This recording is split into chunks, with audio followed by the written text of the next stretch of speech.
جنہیں جتنے انبیاء کرام علیہ السلام زمین پر تشریف لائے، جن کو اللہ نے نبوت سے سرفراز فرمایا، تمام انبیاء کرام علیہ السلام کا مشن، مقصد اور ان کی بعثت کا جو اہم ترین فریضہ تھا وہ عقیدہ توحید کی تبلیغ اور تعلیم تھی۔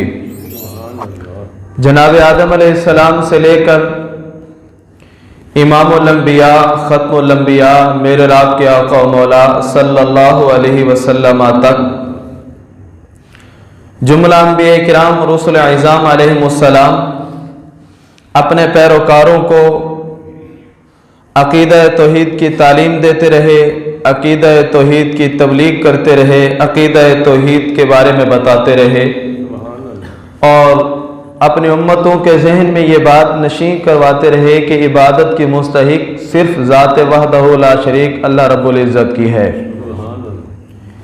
اس لیے عقیدہ توحید دین اسلام کا بنیادی اور اہم ترین عقیدہ ہے۔ اس عقیدہ کے بغیر نہ تو ایمان کامل ہو سکتا ہے، نہ ہی بندہ دائرہ اسلام میں داخل ہو سکتا ہے۔ اس عقیدے کی اہمیت کے لیے اتنی بات کافی ہے کہ کائنات کی مقدس ترین ہستیوں کی زندگی کا جو مقصد تھا وہ اللہ تعالیٰ کی توحید کو بتانا تھا۔ عقیدہ توحید کا مطلب یہ ہے کہ اللہ تبارک و تعالی واحد و یکتا اور تنہا و لا شریک الہ ہے، نہ تو ذات میں اس کا کوئی شریک ہے، نہ صفات میں اس کا کوئی شریک ہے۔ ذات میں شریک ہونے کا مطلب یہ ہے کہ نہ تو وہ کسی کی اولاد ہے، نہ ہی اس کی کوئی اولاد ہے۔ لم یلد ولم یولد کی شان کا مالک ہے، نہ وہ کسی سے پیدا ہوا ہے، نہ اس سے کوئی پیدا ہوا ہے۔ اور صفات میں شریک ہونے کا مطلب یہ ہے کہ اللہ کے ساتھ صفات میں بھی کوئی شریک نہیں ہے،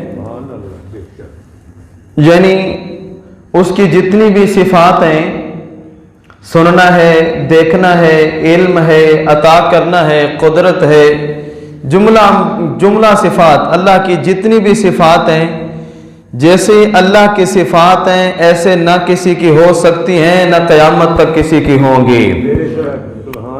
اس لیے اس کی صفات میں بھی اس کا کوئی شریک نہیں ہے۔ اس کی صفات ذاتی ہیں۔ اللہ نے کسی کو سننے والا نہیں بنایا، اللہ کو کسی نے دیکھنے والا نہیں بنایا، بلکہ وہ ازل سے سننے والا اور دیکھنے والا ہے۔ ہمارا سننا، ہمارا دیکھنا یہ اللہ کی فضل اور اللہ کی عطا کا محتاج ہے۔ جب تک وہ چاہے گا ہماری قوت سماعت کام کرتی رہے گی، اور جب اس کا حکم ہوگا تو یہ قوت سماعت باوجود اس کے کہ یہ آلے موجود ہوں گے، یہ کان باقی ہوں گے، لیکن سننے کی قوت اور طاقت ختم ہو جائے گی۔ اس لیے نہ تو ذات میں اس کا کوئی شریک ہے، نہ ہی صفات میں اس کا کوئی شریک ہے، اور وہ واجب الوجود ہے۔ واجب الوجود کا مطلب یہ ہے کہ وہ ازل سے تھا اور ابد تک رہے گا، نہ اس کے کوئی ابتدا ہے، نہ اس کے کوئی انتہا ہے۔ باقی ساری کائنات کی، سارے انسانوں کی، خواہ کوئی کتنا عظیم سے عظیم تر ہو، اس کے کوئی نہ کوئی ابتدا ہے اور اس کے کوئی نہ کوئی انتہا ہے، جبکہ اللہ تعالیٰ کی نہ ابتدا ہے نہ انتہا ہے۔ وہ ذات ہر وقت تھی، ہر وقت ہے اور ہر وقت باقی رہے گی۔ کل من علیہا فان وَيَبْقَى وَجْهُ رَبِّكَ ذُو الْجَلَالِ وَالْإِكْرَامِ۔